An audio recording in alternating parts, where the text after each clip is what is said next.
In the ashes of World War I, Germany lay broken, humiliated by the Treaty of Versailles, its economy in ruins, its people desperate. Out of this despair rose a man who promised salvation: Adolf Hitler, a former soldier with burning eyes and words that could move crowds to tears and fury. He spoke of pride, revenge, and a destiny stolen. His message was simple, yet dangerous: Germany must rise again. By 1933, Hitler had transformed that message into power. The swastika fluttered over Berlin. The Nazi Party had become not just a political movement, but a machine fueled by propaganda, fear, and the dream of a thousand-year Reich. Through fiery speeches and ruthless elimination of opposition, Hitler reshaped Germany into a war-ready empire. Under Joseph Goebbels, propaganda painted Hitler as a savior. Children were taught loyalty to him above all else. Factories roared back to life under the promise of jobs and pride. The Wehrmacht,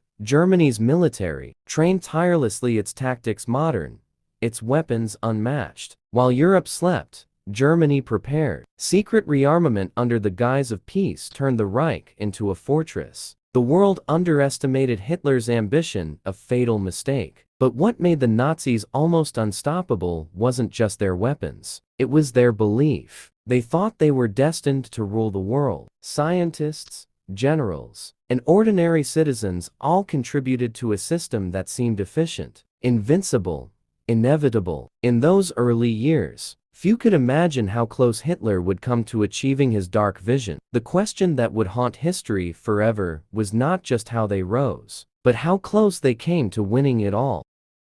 By 1939, the world stood on the edge of an abyss, and Germany was ready to jump first. Adolf Hitler had spent years rearming the Reich in secret, preparing for a lightning war, a blitzkrieg. It was a new kind of warfare, fast, brutal, and unstoppable. While other nations still clung to the slow strategies of the past, Germany had rewritten the rules of battle. On September 1, 1939, the storm broke. German troops thundered into Poland, supported by tanks, aircraft, and perfectly coordinated radio communication. The skies roared with the sound of Stuka dive bombers, screaming as they plunged toward their targets. Within weeks, Poland was crushed, a nation erased from the map before the world could even react. Europe trembled. Britain and France declared war, but their army stood still behind the Maginot Line, waiting for a battle that would never come. Hitler laughed. His blitzkrieg wasn't just an attack. It was a performance, fast, precise, and terrifyingly effective. By the spring of 1940,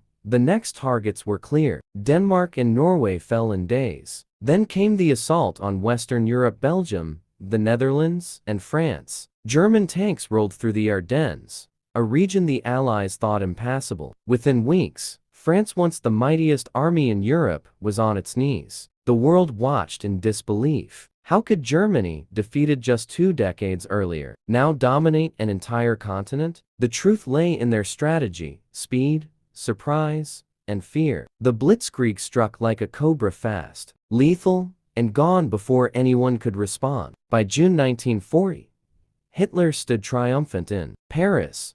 The Eiffel Tower loomed behind him as the Nazi flag waved over the City of Lights. Across Europe, one message was clear: no one could stop the Reich. For a moment in history, it seemed that Hitler's dream of domination might actually come true. The war had only begun, but already, the Nazis appeared unstoppable. June 1940, the world watched in stunned silence as France, the proud heart of Europe, collapsed in just 6 weeks. The impossible had happened. The German blitzkrieg had shattered the French lines, bypassed the Maginot Line, and struck deep into the country's core. Paris, the city of light, dimmed under the shadow of the swastika. The French army, unprepared for such speed and precision, crumbled. German panzers rolled through villages as civilians fled in terror, clogging the roads with carts and broken dreams. The once proud French forces, still using World War I tactics, were no match for the fury of mechanized war. The skies above echoed with the wail of Stuka bombers, and below, columns of refugees stretched for miles. When German troops marched into Paris on June 14, 1940, there was no resistance left. Hitler's forces paraded triumphantly through the Champs-Élysées. To him, it was revenge. Payback for the humiliation of World War I. As he posed before the Eiffel Tower, the world realized that Hitler had become the master of Europe. Across the English Channel, Britain stood alone. Prime Minister Winston Churchill declared that Britain would fight on. But even he knew the odds were grim. The fall of France sent shockwaves across the globe. Governments fell, alliances broke, and the Axis powers stood taller than ever before. For the first time, fear swept the free world. Could Hitler actually win? His empire now stretched from the Atlantic to the borders of the Soviet Union. He controlled Europe's factories, resources, and railways, a war machine that seemed unstoppable. In the occupied territories, Nazi flags rose, and a new order began, one built on oppression and terror. Jews were forced into ghettos, resistance movements were hunted down. Yet, in the darkness, sparks of defiance began to flicker, small acts of courage that would, one day, become flames of liberation. But in 1940, the world was gripped by the unthinkable. The Nazis had nearly conquered all of Europe. The question now wasn't who would fall next, but who could possibly stand against them. Summer 1940, the Nazi war machine had conquered almost all of Europe. France had fallen, and the rest of the continent knelt under Hitler's iron fist. Only one nation still stood defiant: Great Britain. Isolated, outnumbered, and surrounded by enemies, Britain became the last line of defense against Nazi domination. Hitler believed victory was inevitable. He called his next plan Operation Sea Lion, the invasion of Britain. But before his troops could cross the English Channel, he needed to destroy the Royal Air Force, and so began the first major air campaign in history, the Battle of Britain. The skies over southern England became a deadly battlefield. Every day, Luftwaffe bombers roared across the Channel, escorted by swarms of Messerschmitt fighters. Their targets, airfields, radar stations, and cities. But waiting for them were the brave young pilots of the Royal Air Force, flying their Spitfires and Hurricanes, outnumbered, but not outmatched. The air battles were fierce and relentless. Dogfights twisted across the clouds as Britain's fate hung in the balance. The German High Command believed the RAF would break in weeks, but they underestimated the courage of the few, as Churchill called them. As the Luftwaffe shifted its focus from military targets to civilian bombing, London became the next target. Night after night, German bombers rained destruction on the city in what became known as the Blitz.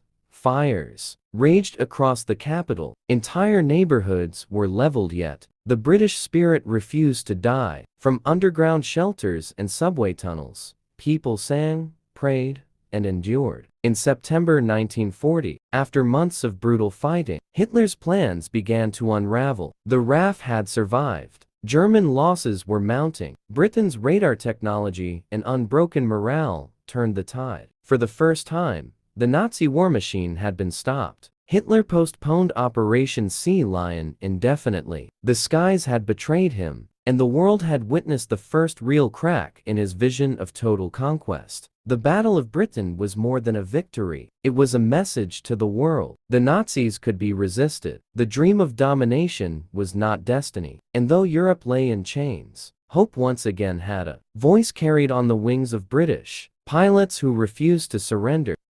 By 1941, Adolf Hitler stood at the peak of his power. Western Europe was conquered, and Britain, though unbeaten, was isolated. But deep within Hitler's ambitions burned a greater obsession: the destruction of the Soviet Union. He saw it not only as a military target, but as a crusade against communism, a war of ideology and race. He called it Operation Barbarossa, and it would become the largest invasion in human history. On the morning of June 22, 1941, without warning, over 3 million German soldiers, supported by thousands of tanks and aircraft, crossed the Soviet border. From the Baltic Sea to the Black Sea, the front stretched more than 1,800 miles. It was a storm of steel and fire unlike anything the world had ever seen. The Soviet forces, unprepared and caught by surprise, were crushed in the opening weeks. Entire divisions were encircled and destroyed. German panzers raced across the vast plains, capturing city after city: Minsk, Smolensk, Kiev, leaving behind ruins and rivers of refugees. The blitzkrieg that had devastated Europe now tore into the heart of Russia. Hitler's generals promised victory before winter. The Nazi propaganda machine boasted that the Soviet Union would collapse in months. Even as the Red Army fell back,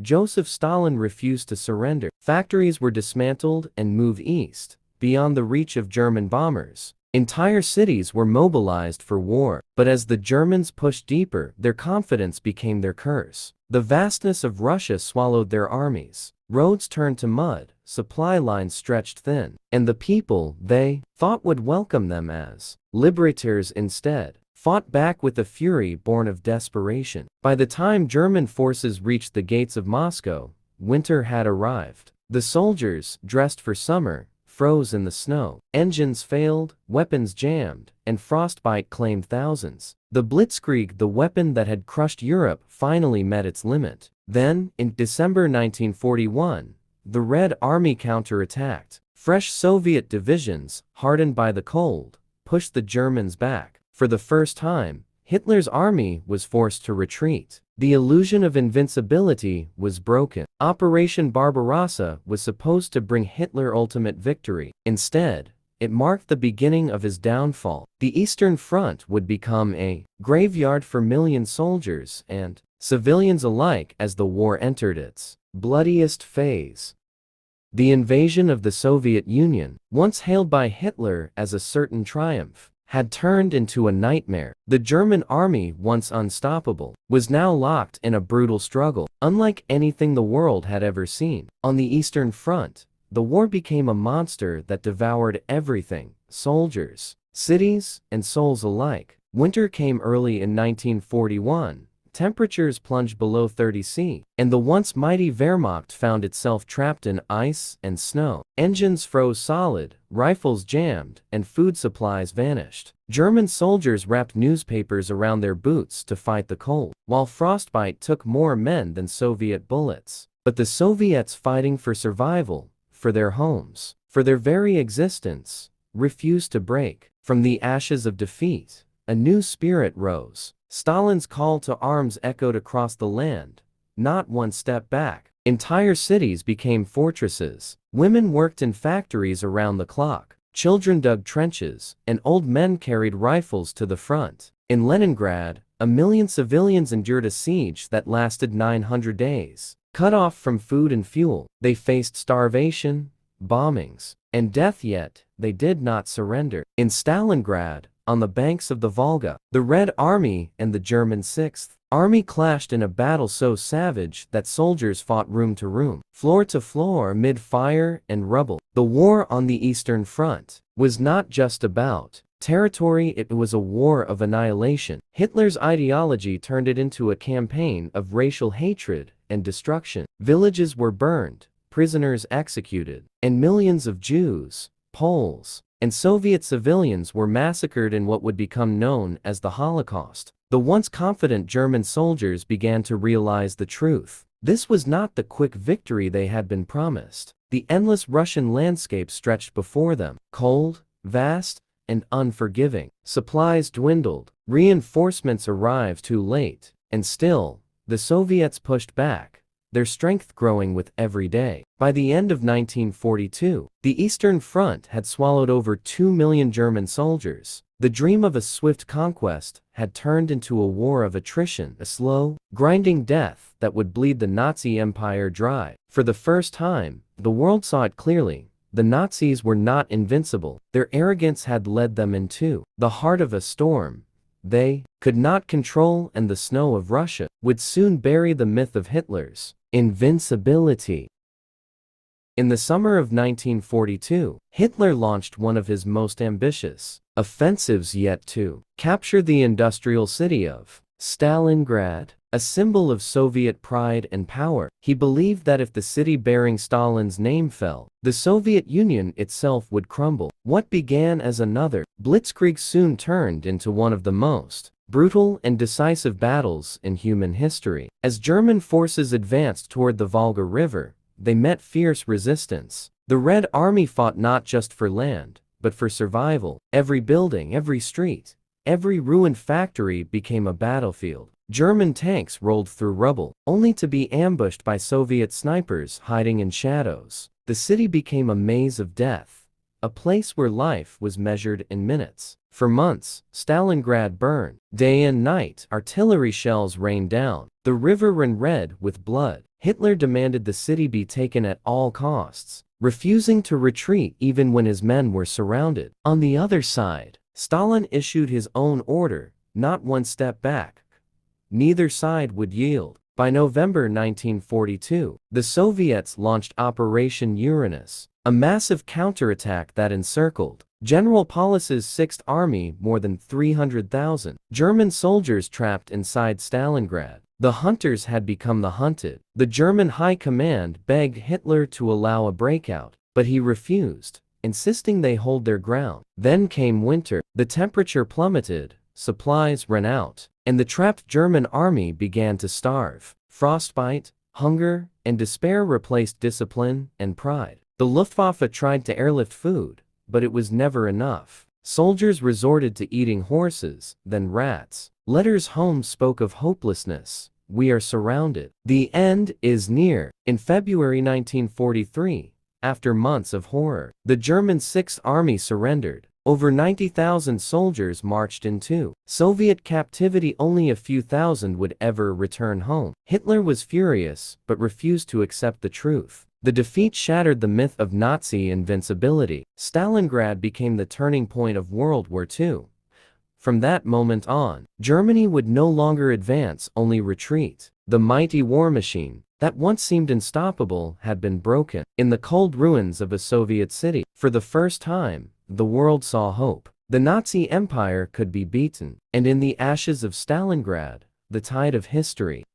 While the battle for Stalingrad raged in the frozen east, another war burned across the scorching deserts of North Africa. Here, under the relentless sun, tanks clashed across endless dunes, and strategies unfolded that would shape the fate of the Mediterranean. At the center of it all was one-man Field Marshal Erwin Rommel, known to friend and foe alike as the Desert Fox. Rommel was unlike any other German commander. Bold, brilliant, and fearless, he led from the front, earning respect even from his enemies. His Afrika Korps moved with lightning speed, using the desert's vast emptiness as a weapon. In early 1941, Rommel arrived in Libya to rescue Italy's faltering campaign, and within months, he had transformed disaster into triumph. His tactics mirrored the blitzkrieg, swift, deceptive, and deadly. He struck hard, disappeared, then struck again from another direction. British forces, caught off guard,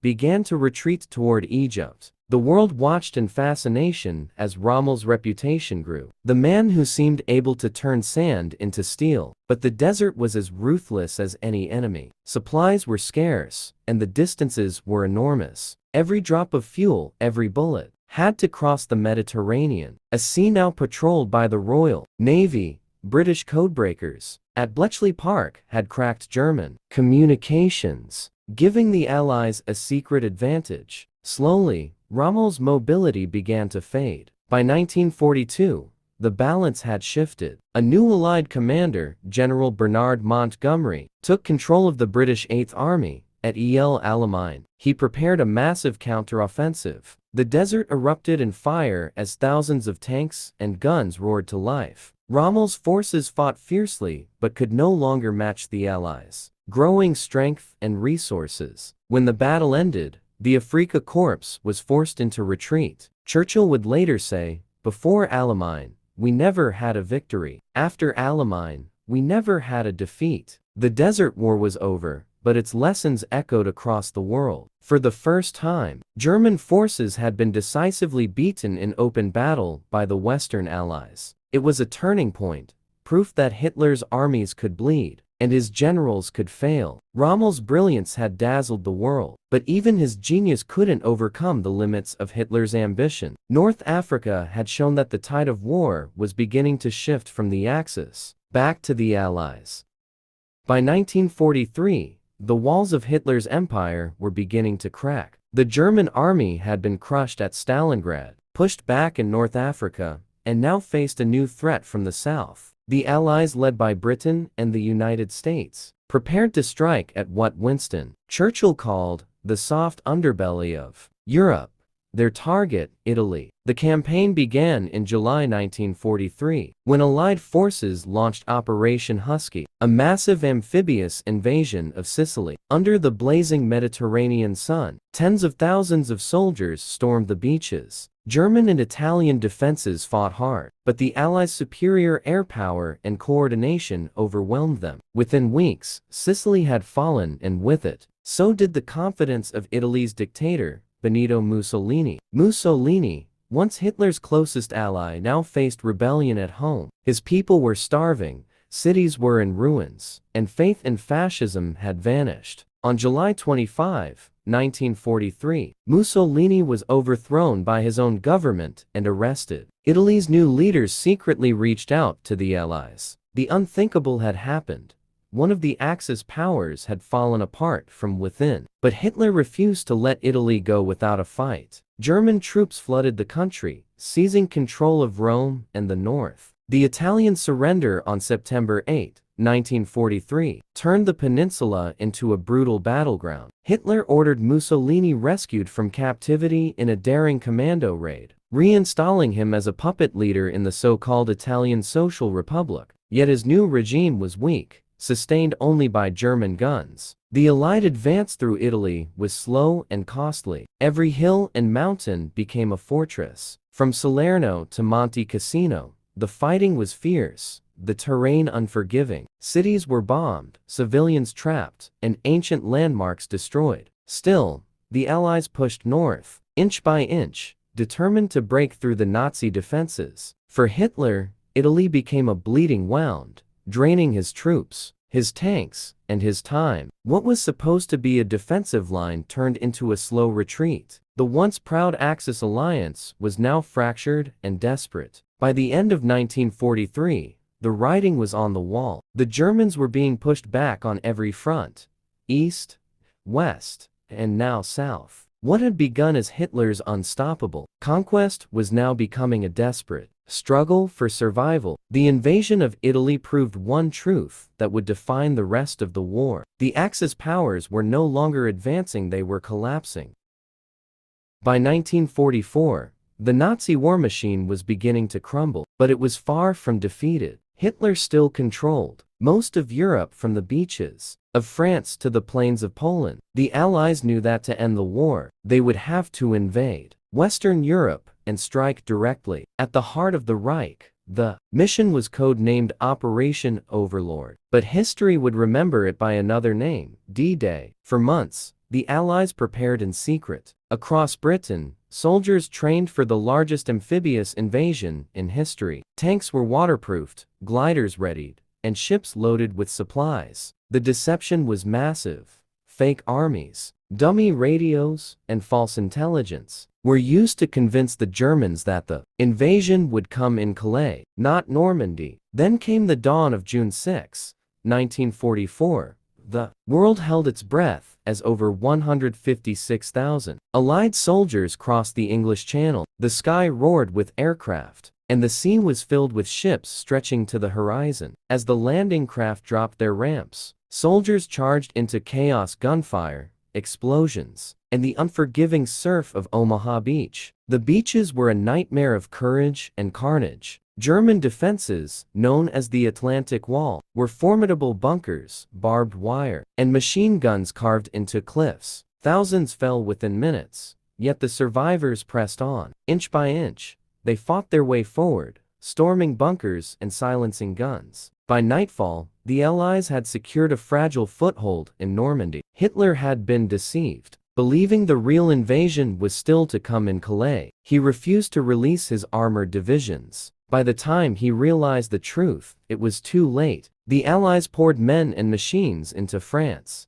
building momentum that could not be stopped. The battle for Normandy raged for weeks. Hedgerows, villages, and fields became killing grounds. The city of Cannes was reduced to rubble, and the roads were clogged with destroyed tanks and bodies. But the Allied advance was relentless. In August 1944, they broke through the German lines and liberated Paris. Crowds filled the streets, cheering as the swastika was torn down from the Eiffel Tower. D-Day was more than a victory, it was the beginning of the end. The Western Allies were now in Europe, pushing east toward Germany, while the Soviets advanced from the other side. The Reich was being crushed in a deadly vice. For the first time since the war began, Hitler was losing, and he knew it. The tide had turned, and no force on earth could stop it. By the summer of 1944, Hitler's once mighty empire was collapsing from within. The Allied invasion of Normandy had shattered the Western Front, and the German army was in full retreat across France. Town after town was liberated as American, British, and Canadian troops surged forward, their momentum unstoppable. For the first time in years, the people of Europe dared to hope. But at the heart of France lay the greatest prize of all, Paris. Since 1940, the City of Light had lived under the suffocating grip of Nazi occupation. German patrols walked its streets, and the swastika flew over the Eiffel Tower.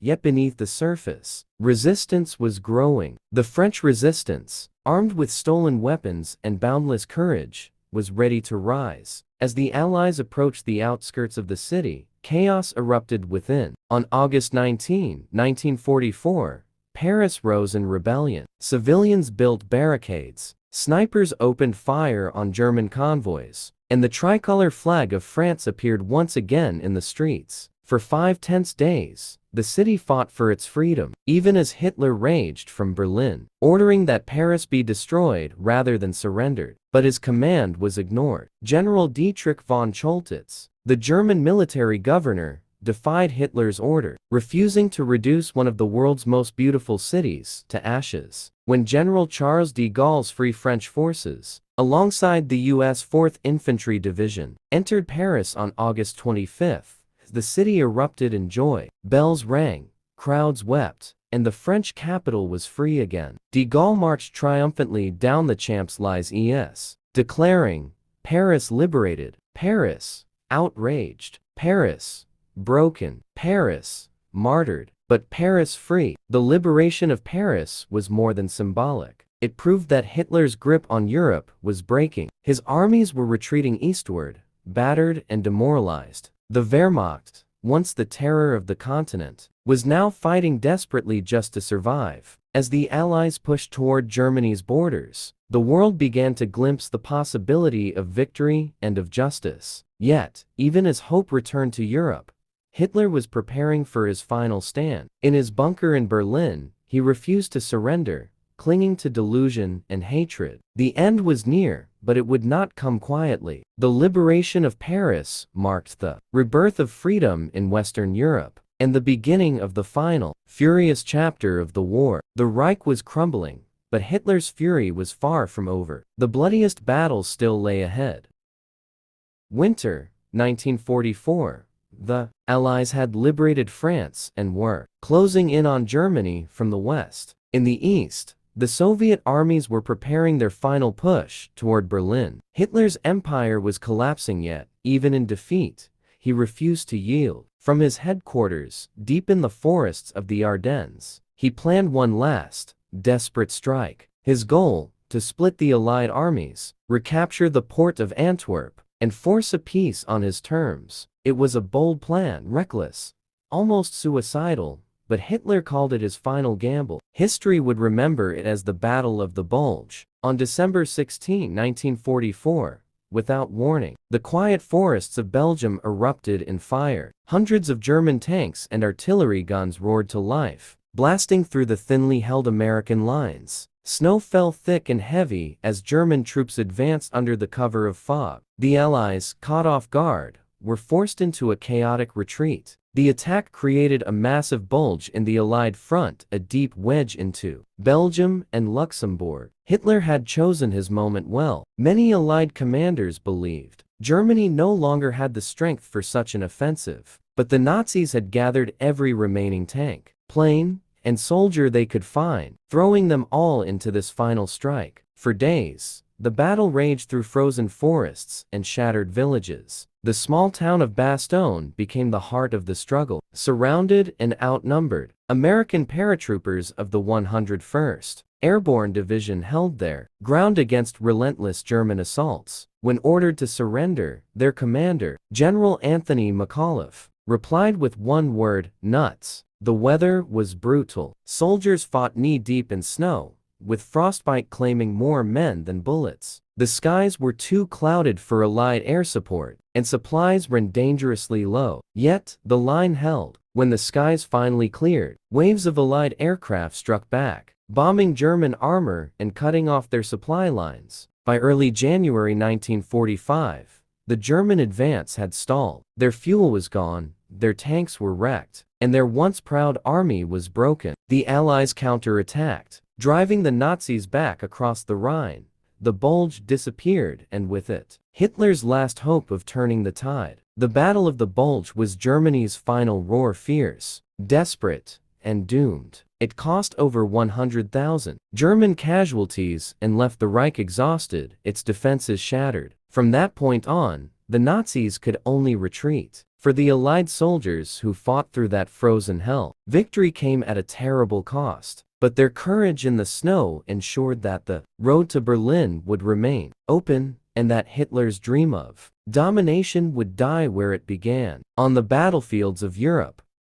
By early 1945, the tide of war had turned completely against Hitler. The once unstoppable German war machine was now broken and bleeding. From the east came a force like a storm, the Red Army of the Soviet Union, burning with vengeance for the millions of lives lost to Nazi invasion. The battle for Germany's soul had begun, and it would be waged in fire, blood, and ruin. In the bitter cold of January, Marshal Georgy Zhukov and Marshal Ivan Konov unleashed one of the largest offensives in history, the Vistula Oder offensive. Over 2.5 million Soviet soldiers, supported by thousands of tanks, artillery guns, and aircraft, surged westward across Poland. German defenses crumbled almost instantly. Entire divisions vanished under the relentless Soviet assault. The ghosts of Stalingrad and Leningrad marched with the Red Army, now seeking retribution. As the Soviets advanced,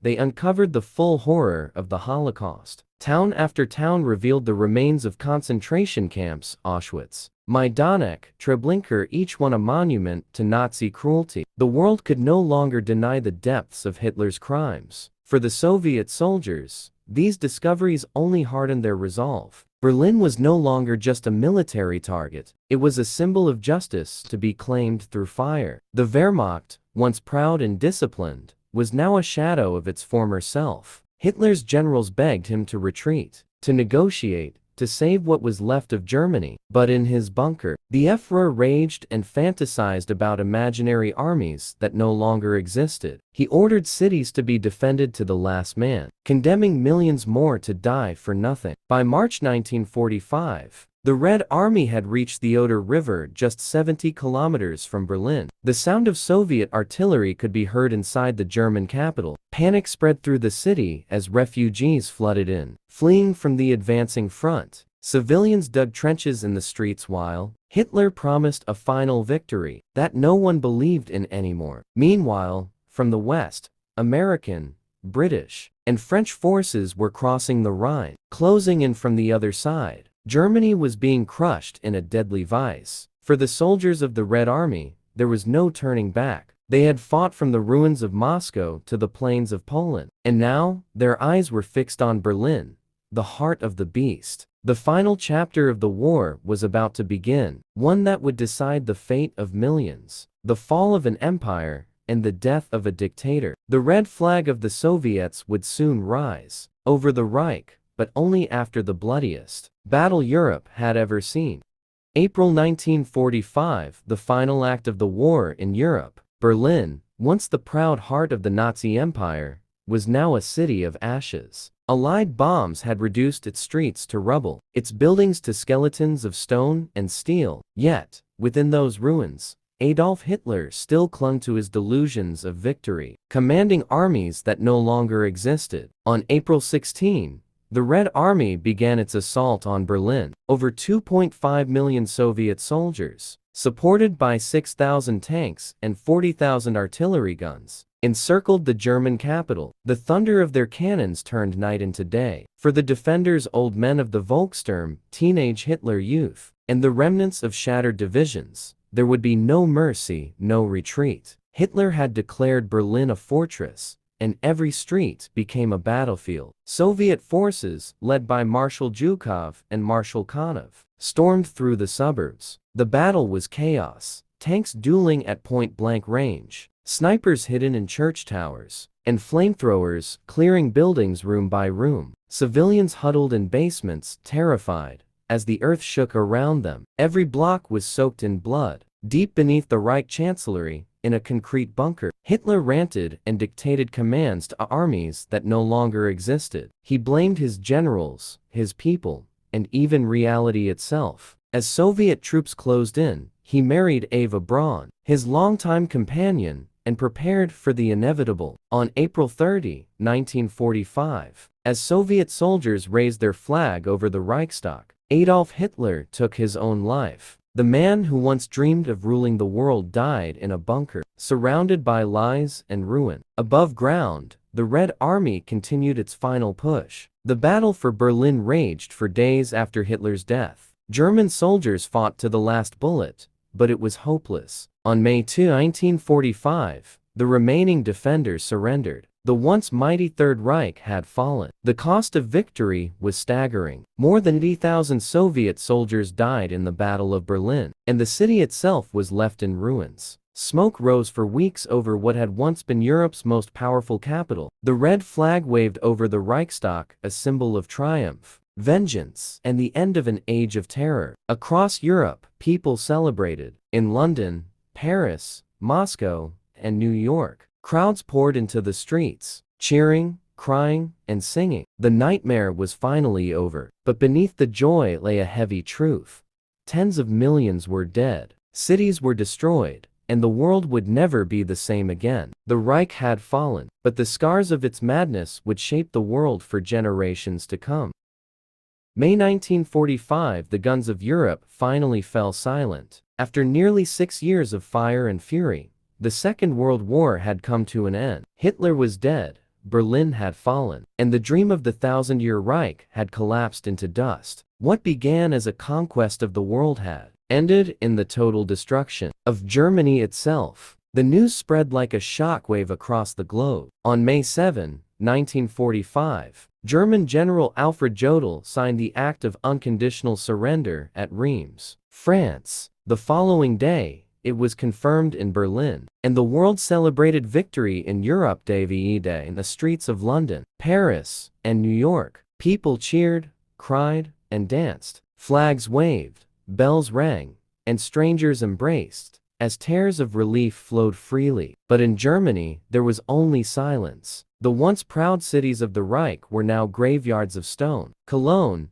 Hamburg, Dresden, Berlin, all reduced to ruins. Millions of German civilians wandered through the wreckage, searching for food, shelter, and loved ones who would never return. As Allied forces occupied the land, the true horror of Nazi rule was revealed to the world. The concentration camps, places like Auschwitz, Dachau, and Bergen-Belsen were liberated, and the sight of their survivors stunned even hardened soldiers. The skeletal figures, the mass graves, the piles of human ash, they exposed the unimaginable crimes committed in the name of a twisted ideology. The words, "never again," were born from those ashes. Across Europe, vengeance and justice walked hand in hand. Nazi leaders were hunted down and arrested. In Nuremberg, an international tribunal prepared to try them for crimes against humanity, the first trials of their kind in history. For the architects of the Holocaust and the war of aggression, there would be no escape, no hiding place, and no forgiveness. For the common people of Europe, victory brought not joy alone,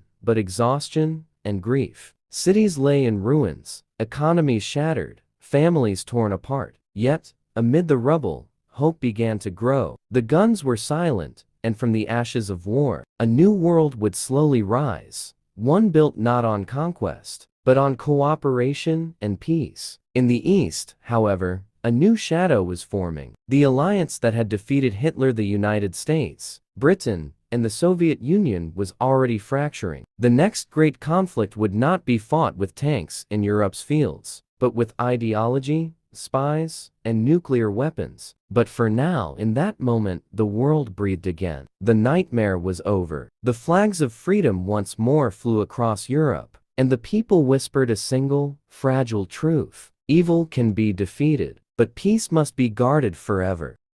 The war had ended, but the wounds it left behind ran deep. The world had witnessed destruction on a scale never seen before. Cities reduced to ashes, millions dead, and an evil ideology that nearly consumed civilization itself. Yet out of that darkness came a question the world had never truly asked before. How do you bring justice to crimes beyond imagination? In November 1945, in the quiet German city of Nuremberg, that question would be answered. The city, once the ceremonial heart of the Nazi Party, now became the stage for its reckoning. Inside the shattered palace of justice, the Nuremberg trials began, the first international tribunal in human history. 24 of the highest-ranking Nazi leaders sat in the dock, accused of crimes against peace, war crimes, and crimes against humanity. Among them were Hermann Göring, Hitler's deputy, Rudolf Hess, his former confidant, Joachim von Ribbentrop, the foreign minister, and Albert Speer, the architect of the Reich. They no longer stood as masters of Europe, only as men, stripped of power, facing the judgment of the world. The prosecutors came from four allied nations: the United States, Great Britain, France, and the Soviet Union. Together, they presented mountains of evidence: film footage from concentration camps, testimonies from survivors, documents signed by the defendants themselves. For the first time, the world saw, in horrifying detail, the machinery of genocide: the gas chambers, the mass executions, the death marches. When the films played, silence filled the courtroom. Even the defendants turned away. What they had created in secret was now exposed before all of humanity. The defense tried to argue they were following orders, but the tribunal set a precedent that would echo for generations. Following orders is not an excuse for evil. After 10 months of testimony, the verdicts were read on October 1, 1946. 12 were sentenced to death, including Göring, Ribbentrop, and Wilhelm Keitel. Göring took his own life the night before his execution, but the rest met their fate on the gallows. Others received long prison sentences. The Nuremberg trials were more than just punishment. They were a declaration, a message to all future tyrants and soldiers, that no one, no matter how powerful, is above the law. They marked the birth of modern international justice, laying the foundation for the United Nations and the International Criminal Court. Decades later, in the ruins of a shattered world, Nuremberg became a symbol of something new: not vengeance, but accountability. The trials proved that truth could rise even from the ashes of horror, and that the world could choose law over revenge, order over chaos. From that courtroom in Germany, the words were spoken that still define justice today: let justice be done, though the heavens fall. The guns had fallen silent, but the echoes of World War II lingered across every continent. Cities lay in ruins, millions were displaced, and an entire generation had been scarred by the most devastating conflict in human history. The war had ended, yet peace was fragile, and the world stood at a crossroads. From the ashes of the old order, new one would rise. In Europe, the scale of destruction was unimaginable. Entire nations had been reduced to rubble. Berlin, Warsaw, Stalingrad, and London were scarred beyond recognition. Roads were broken, factories destroyed, and families torn apart. Hunger and disease swept through the ruins. For many, survival became a daily struggle. Yet, amid the devastation, something remarkable began: construction. In the West, the United States launched the Marshall Plan in 1948, pumping billions of dollars into rebuilding Europe's shattered economies. Cities were reborn, industries revived, and new democracies began to take shape. The old empires of Europe, Britain, France, and others realized that their age of dominance was over. The world's center of power had shifted. To the east, however, a different vision emerged. Under Joseph Stalin, the Soviet Union established control over Eastern Europe, installing communist regimes across Poland, Hungary, Czechoslovakia, and beyond. The Iron Curtain descended, dividing the continent into two worlds, one free, one under totalitarian rule. The uneasy alliance that had defeated Hitler now stood on the brink of a new kind of war, a Cold War, fought not with bombs, but with fear, spies, and ideology. Meanwhile, across Asia, the end of the war drew the map. Japan lay in ruins after the atomic bombings of Hiroshima and Nagasaki, its empire dismantled. But under American occupation, Japan transformed from a militarist power into a modern democracy. In China, civil war resumed, setting the stage for another revolution that would change the world forever. For the survivors of the Holocaust, rebuilding meant more than homes or nations, it meant reclaiming their identity. In 1948, the world witnessed the birth of a new nation, Israel, a homeland for the Jewish people. It was both a symbol of renewal and a reminder of the price humanity had paid for hate. Out of the ruins of the League of Nations, the United Nations was formed in 1945, a new institution dedicated to preventing another world war. Its founding charter began with the words, "We the peoples of the United Nations," a promise that peace, this time, would not be taken for granted. The world had changed forever. The old powers had fallen, new superpowers had risen, and humanity had glimpsed both its darkest evil and its greatest resilience. From the rubble of war, a new world was being born, fragile, imperfect, but determined to never walk the same path again. The guns of World War II had gone silent, but the peace that followed was uneasy, fragile, and already cracking. The great alliance that had defeated Nazi Germany, the United States, Britain, and the Soviet Union now stood on opposite sides of a deepening divide. The enemy they once fought together was gone, but a new conflict was rising, not of armies, but of ideologies. It would come to be known as the Cold War. At its heart was a battle for the soul of the post-war world. On one side stood the Western Allies, led by America, preaching democracy, freedom, and capitalism. On the other, the Soviet Union, under Joseph Stalin, sought to expand its communist vision across the globe. Both sides believed their system was the future of humanity, and neither would back down. In the ruins of Eastern Europe, Soviet tanks did not withdraw after victory. Instead, they stayed, ensuring that nations like Poland, Hungary, Romania, and East Germany fell under communist control. Stalin called it a buffer zone, a wall of protection against the West, but to the rest of the world, it looked like conquest. In 1946, Winston Churchill gave a warning that echoed across the world, from Stettin in the Baltic to Trieste in the Adriatic. An iron curtain has descended across the continent. That curtain became the symbol of a new kind of division, just physical, but spiritual. Europe, once united in war, was now split between freedom and fear. The United States responded with what became known as the Truman Doctrine, a pledge to defend free nations from the spread of communism. Money, weapons, and aid flowed to countries like Greece and Turkey, as the West sought to contain Soviet influence. Soon after, the Marshall Plan rebuilt Western Europe, turning it into a fortress of democracy and prosperity, a direct contrast to the struggling oppressed East. In 1949, the tension hardened into open hostility. Two new alliances emerged,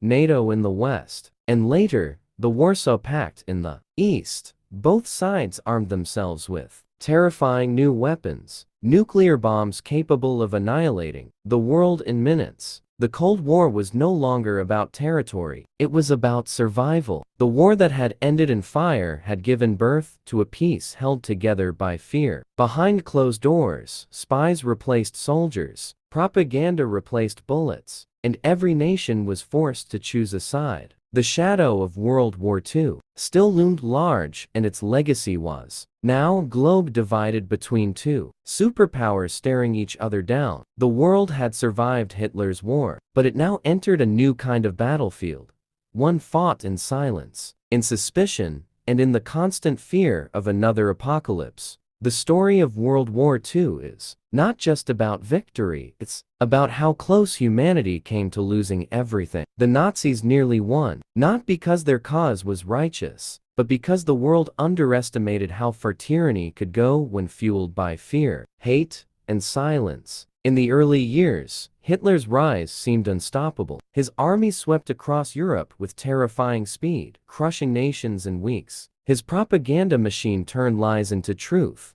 convincing millions to follow blindly. The democracies of the world hesitated, divided, cautious, unwilling to believe that one man could plunge the planet into darkness. That hesitation almost cost humanity its freedom. The Nazis almost won because they mastered the psychology of control. They used nationalism to divide, terror to silence, and illusion to inspire loyalty. Millions obeyed without question, not because they were monsters, but because they were afraid.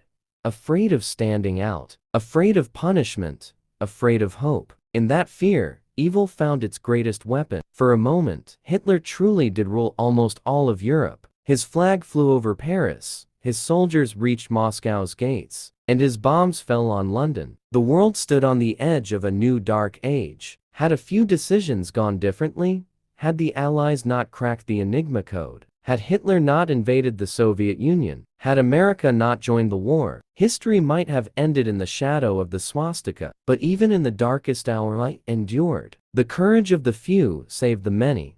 The British pilots over the skies of London, the Soviet soldiers in the ruins of Stalingrad, the resistance fighters in occupied cities, the scientists, spies, and generals who refused to surrender, and behind them stood the millions of ordinary people who refused to give up, proving that hope is stronger than fear. When the smoke cleared in 1945, the lesson was carved into history: tyranny can rise again, anywhere, if good people remain silent. The Nazis almost won, not because they were invincible, but because the world was slow to believe that evil could wear a human face. The war's legacy is not just the fall of an empire, it's a warning. The battle between freedom and tyranny never truly ends. Every generation must fight it again, in new forms, in new ways. As we look back on the ruins of that war, one truth remains: humanity survived because courage outlasted fear, and because the world finally chose to stand together against the darkness. The Nazis almost won, but they didn't, because in the end, the strength of humanity, flawed, frightened, yet unbreakable, proved greater than the hatred of any empire.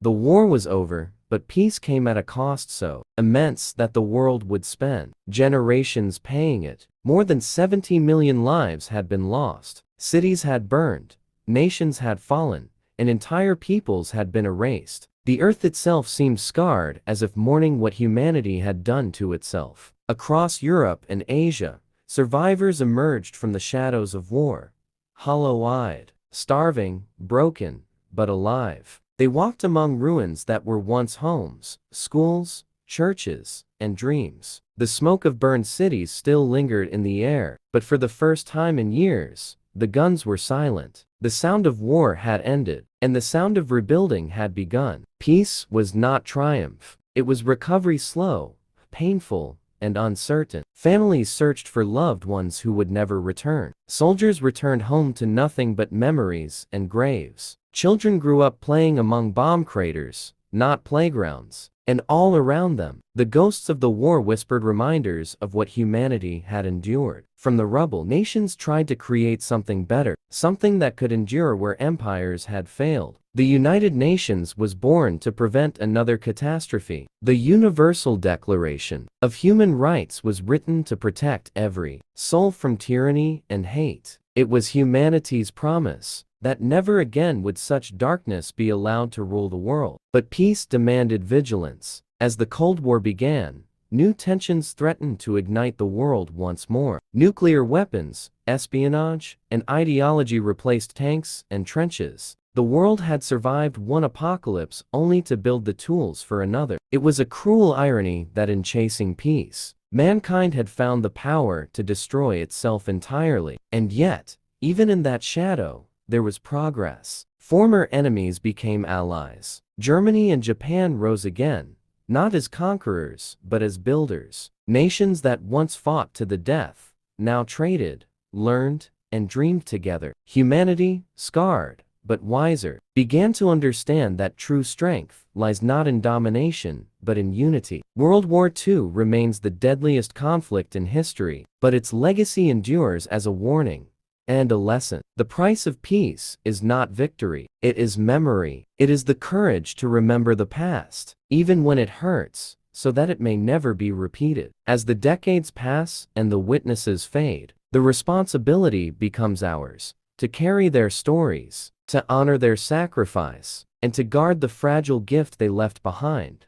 A world rebuilt from ruin, and a peace written in blood and hope. The war ended in 1945, but its echoes still shape the world we live in today. Because peace, as history has taught us, is not given. It is earned and must be protected forever.